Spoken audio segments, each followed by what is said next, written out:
Les he platicado, amados hermanos, en otra ocasión, que en el desierto de Chihuahua crece una pequeña planta que es muy seca, se pone muy seca por el calor del desierto y redonda, pero una vez que el viento sopla, por muy leve que sea, ese pequeño arbusto se suelta de la arena donde tiene sus raíces y rueda por las carreteras. Ahí va rodando conforme el viento le va llevando, que por cierto le llaman gobernadora. No sé en realidad por qué razón. Ahí mis amigos de Chihuahua, un día de estos me van a explicar por qué se le llama gobernadora a esa plantita. Frente al Golfo de México, en las playas de Altamira, en Tamaulipas, crecen unos pinos. Es raro porque los pinos normalmente no son de playa, pero esos pinos tienen una cualidad.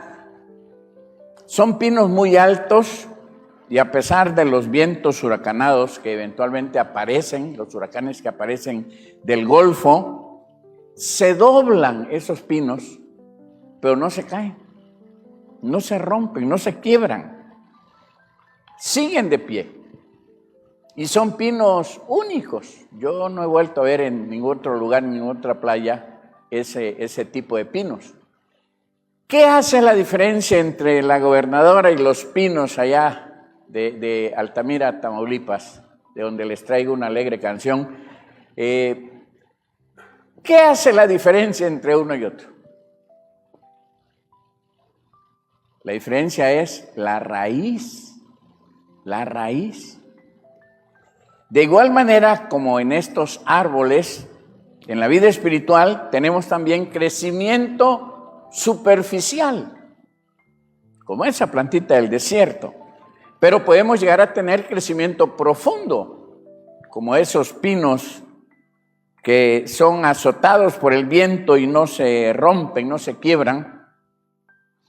Y tenemos la capacidad, Dios nos ha dado la capacidad a cada uno de nosotros como creyentes en Cristo Jesús, la capacidad de echar raíces profundas en la vida cristiana y de llegar a tener amplitud, dice la palabra, profundidad, anchura en el amor de Cristo.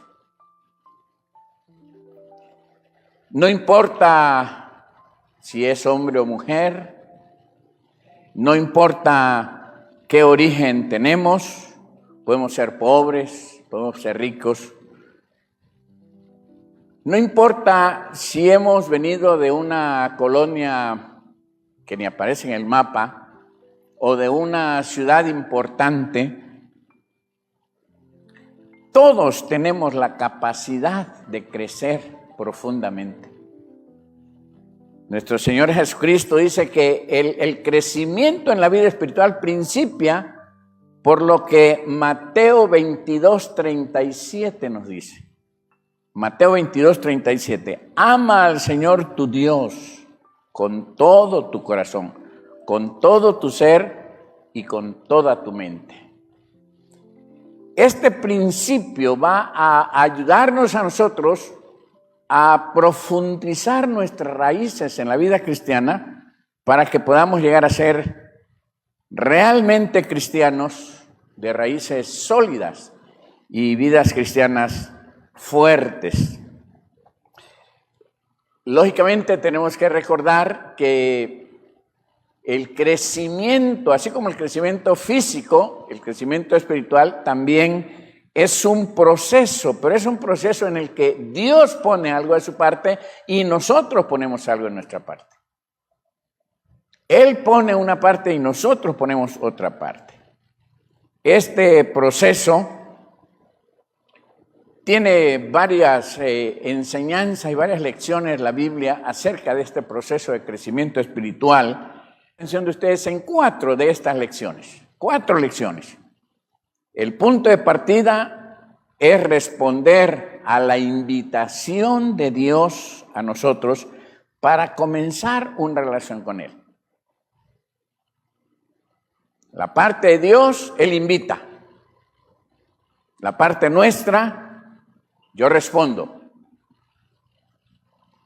Efesios capítulo 1, versículo 4 dice que Dios nos escogió primero. Incluso antes de haber hecho el mundo, Dios nos amó y nos eligió en Cristo para que seamos santos e intachables a sus ojos. Veamos aquí el corazón de Dios en su pueblo. Veamos el gran amor de Dios que nos escoge aún antes que cualquier otra cosa en el mundo. Antes que el mundo, antes que los océanos, antes que las montañas, antes que los animales, antes que los insectos, antes que el universo, antes que todo. El pensamiento de Dios estaba en nosotros, en el ser humano.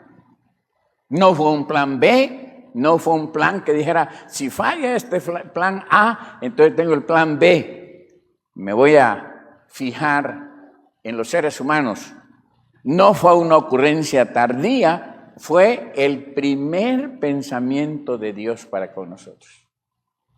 El primer pensamiento de Dios. Antes, dice el apóstol Pablo escribiendo a los Efesios 1:4, antes, incluso antes de haber hecho el mundo, Dios nos amó y nos eligió en Cristo para que seamos santos e intachables a sus ojos.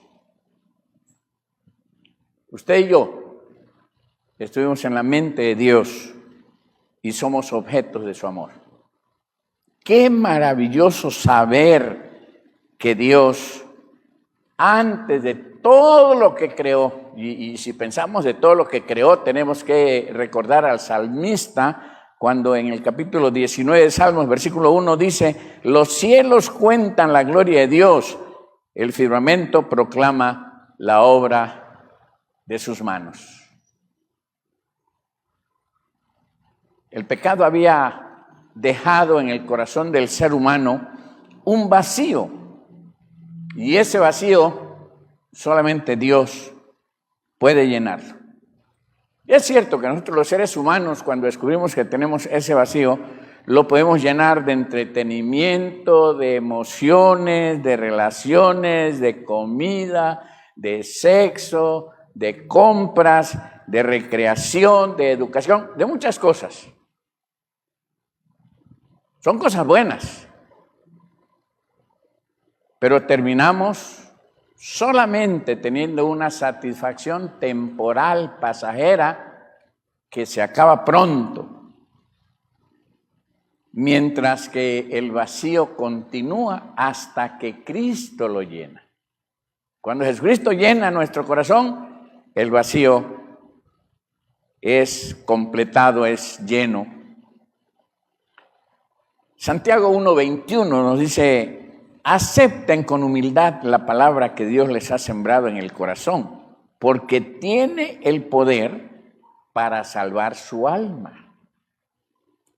Este versículo nos dice que humildemente aceptemos la verdad, que tengamos suficiente humildad para reconocer que necesitamos de Dios y aceptar a Jesucristo es lo mejor que podemos hacer en la vida.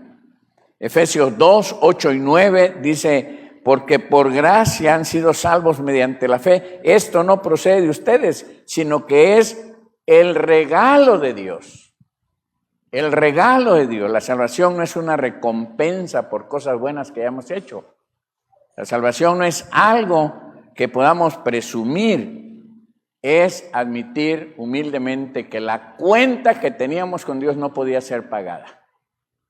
Que solamente Jesucristo fue la ofrenda perfecta para pagar nuestra deuda y para ser nuestro Salvador personal. Por eso Romanos 10:9 nos recuerda que si confesamos, si confiesas con tu boca que Jesús es el Señor y crees en tu corazón que Dios lo levantó entre los muertos, serás salvo.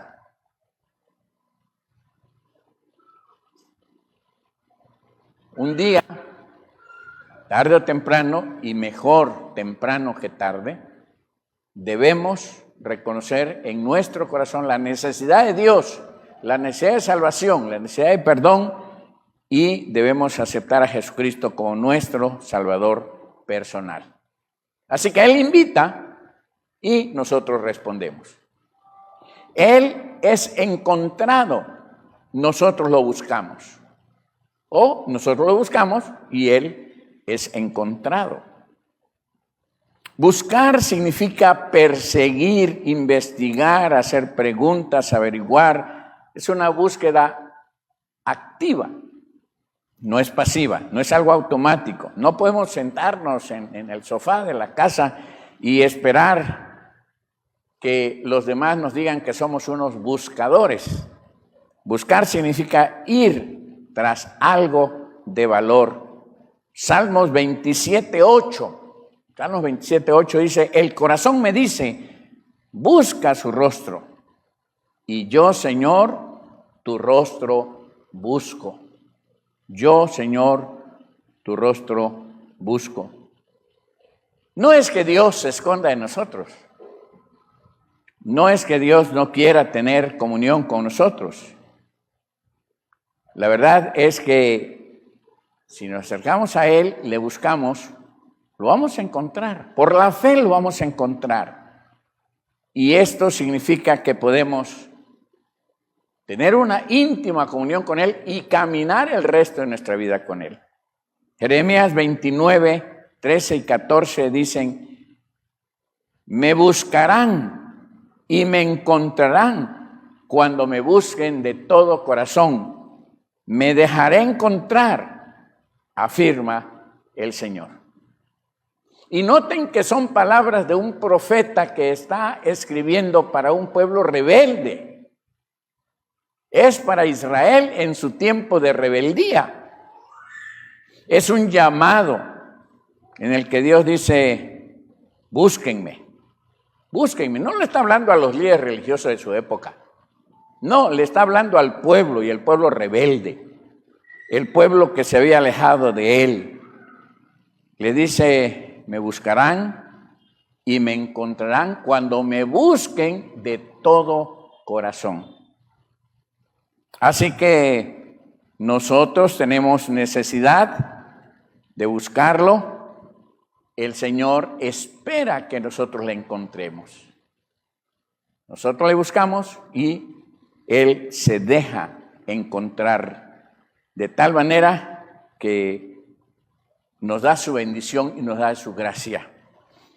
La tercera enseñanza en cuanto al crecimiento espiritual nuestro es que Él me enseña, yo aprendo.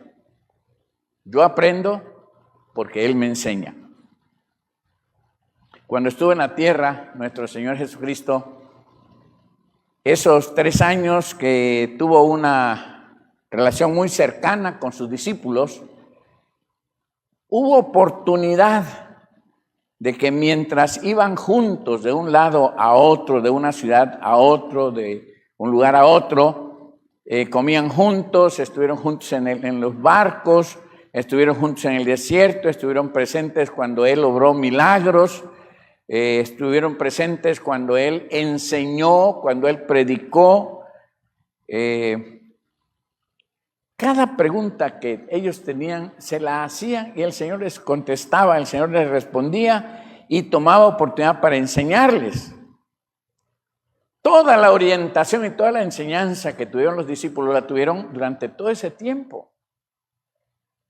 Si ustedes analizan el Nuevo Testamento, especialmente los Evangelios, ustedes van a descubrir que el título que más van a encontrar acerca de Jesús no es Mesías, predicador, sino es maestro. Así que Él fue maestro por excelencia. ¿Qué sucede con los discípulos después de la crucifixión, antes de su resurrección? Él les había dicho que se iría, Él les había dicho que aun cuando se quedaran, no se quedarían solos. Y por supuesto vino un momento de incertidumbre, porque una vez que el maestro muere, Ellos dicen qué vamos a hacer, quién nos va a enseñar, quién nos va a contestar nuestras preguntas, quién nos va a instruir, quién nos va a dirigir. Pero el Señor dice, cuando venga el Espíritu de verdad, Juan 16:13, cuando venga el Espíritu de verdad, Él los guiará a toda la verdad. Y en San Juan capítulo 14, versículo 26, Juan 14, 26, pero el Consolador, el Espíritu Santo, a quien el Padre enviará en mi nombre, les enseñará todas las cosas y les hará recordar todo lo que les he dicho. El Señor claramente enseña que aunque Él ya no estuviera físicamente con nosotros, con sus discípulos primero y con nosotros después, a través del Espíritu Santo, Él sigue siendo nuestro Maestro por excelencia. Y el Espíritu Santo es el que nos enseña. Si nosotros leemos la palabra y oramos y le pedimos al Espíritu Santo que nos dirija, Él va a hacer que cada parte de la palabra, que por difícil que sea, vamos a poder aprender, porque Él nos va a enseñar. Esta tarde a las 6, y por cierto les hago la invitación, vamos a empezar a estudiar Apocalipsis. No es un libro fácil, es un libro difícil, y el día de hoy tendremos nuestro primer estudio introductorio para ver qué es Apocalipsis, cómo fue escrito, cuándo fue escrito, quién lo escribió, dónde lo escribió, qué tipo de griego tiene. Es decir, es un libro difícil. Pero aún en esos libros difíciles de entender, porque tienen 20, 30 interpretaciones diferentes, algunas de ellas inclusive les ponen fecha. Yo acabo de escuchar hace algunos días un video, que por cierto está ahí en YouTube.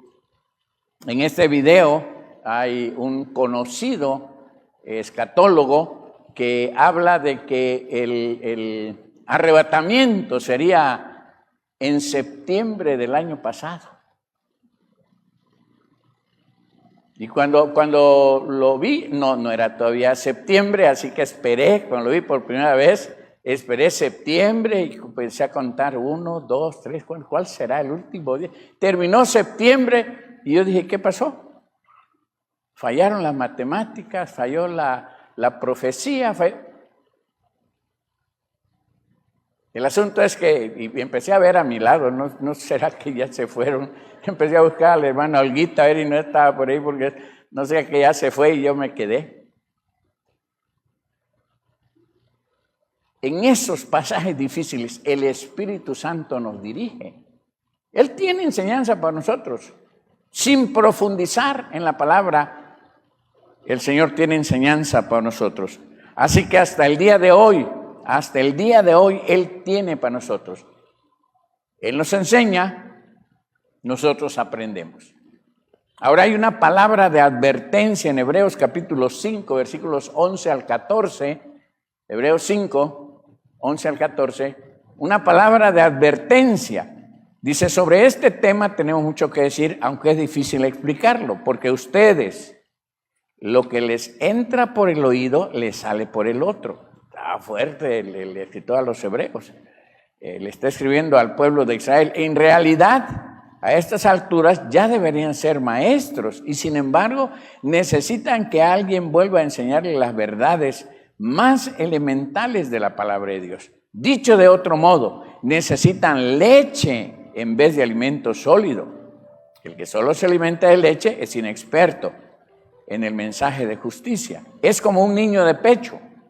En cambio, el alimento sólido es para los adultos, para los que tienen la capacidad de distinguir entre lo bueno y lo malo, pues han ejercitado su facultad de percepción espiritual.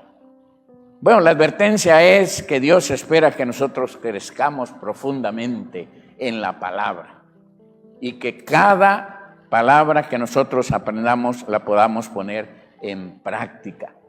Él enseña, nosotros aprendemos. Nosotros aprendemos, Él enseña, nosotros aplicamos a nuestra vida diaria las enseñanzas que recibimos de Él. Y finalmente, la parte de Dios, Él trae el bien del mal. Yo persevero. La parte de Dios para ayudarme a crecer profundamente es que trae aún de aquellas cosas que nosotros consideramos negativas o malas, Él va a traer el bien. Dice Romanos 8:28. Romanos 8:28. Sabemos que Dios obra en toda situación para el bien de los que lo aman, los que han sido llamados por Dios de acuerdo a su propósito. La Reina Valera 60 dice que todas las cosas ayudan a bien a los que aman a Dios.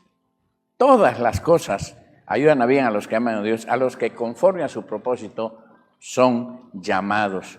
Así que en cada situación de nuestra vida sabemos que Dios está obrando en nosotros. Ha hecho una promesa de cambiar aún los días más horribles, los días más difíciles, los días terribles, los días dolorosos, los días difíciles, los días desafiantes en nuestra vida, van a traer algo bueno. Aunque eso no significa que no vamos a sufrir, aunque no significa que no vamos a derramar lágrimas, aunque no significa que no tendremos tristeza, significa que en cada situación de la vida el Señor nos recuerda que nos ama, que somos suyos y que va a tomar esa experiencia difícil para cambiarla en bendición para nosotros, para traer bendición a nuestras vidas. Por eso Colosenses 1:11 nos dice: pedimos que Él con su glorioso poder los haga fuertes. Es petición del apóstol Pablo a la iglesia en Colosas. Pedimos que Él con su glorioso poder los haga fuertes. Así podrán ustedes soportarlo todo con mucha fortaleza y paciencia y con alegría. Es decir, Él cambia de lo negativo a algo positivo, de lo malo a una bendición, para fortalecer nuestra vida espiritual, para profundizar nuestras raíces espirituales y para poder soportar lo insoportable. Y hay ocasiones en que aún apretamos los dientes por el dolor o la tribulación o la angustia o el momento difícil, pero sabemos que pasará ese momento difícil y que Dios traerá bendición a nuestras vidas. Jeremías 17, versículos 7 y 8. Pero benditos son los que confían en el Señor y han hecho que el Señor sea su esperanza y confianza. Son como árboles plantados junto a la ribera de un río con raíces que se hunden en las aguas. A esos árboles no les afecta el calor ni temen los largos meses de sequía. Sus hojas están siempre verdes y nunca dejan de producir fruto. Si elegimos profundizar nuestra vida espiritual en el amor, en la gracia, en la misericordia, en el poder de Dios, si plantamos raíces profundas, daremos frutos y estaremos realmente fuertes. Filipenses 1:11 dice: llenos del fruto de la salvación, es decir, el carácter justo que Jesucristo produce en su vida, porque esto traerá mucha gloria y alabanza a Dios. Y la promesa maravillosa del Señor, cuando hablamos de crecer profundamente, crecer hacia afuera, es maravilloso. Un árbol, una planta, un rosal, crecer hacia afuera tiene una vista maravillosa, pero crecer hacia adentro es invisible, no lo podemos ver, no podemos mirar. Hay plantas que nos enseñan tanto, por ejemplo los bambús. El bambú se dice que se siembra y pasan meses y meses y meses y meses y no aparece. Y a veces creemos que ya se murió en la tierra. pero de repente surge y en pocos días crece. Su raíz se profundizó. Yo quedé sorprendido en el terreno, en la casa de mi suegro, un día de tempestad, que son muy frecuentes en la costa de nuestro estado.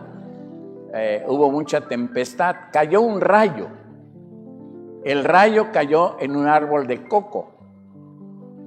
El árbol de coco estaba pegado con el árbol de mangos y era un árbol enorme, grandísimo. Así que cuando el rayo cayó en el coco, pasó al otro árbol y secó a ambos. Pero a pesar de estar seco y estar quemados estos dos árboles, sus raíces quedaron profundas, de tal manera que se mantienen de pie. Y si uno siguiera las raíces de ese árbol de coco, podría encontrar a metros de distancia sus raíces profundas. Dios quiere que nosotros profundicemos en nuestra relación con Él, de tal manera que cuando crezcamos profundamente, sabremos que la relación con el Señor es una relación edificante, una relación que nos permite dar frutos para su honra y para su gloria. Y la promesa de Dios, amados hermanos, la promesa de Dios está en Filipenses 1:6. Estoy seguro de que Dios, quien comenzó la buena obra en ustedes, la continuará hasta que quede completamente terminada el día que Cristo Jesús vuelva. El que comenzó la buena obra en nosotros, la terminará para su honra y para su gloria.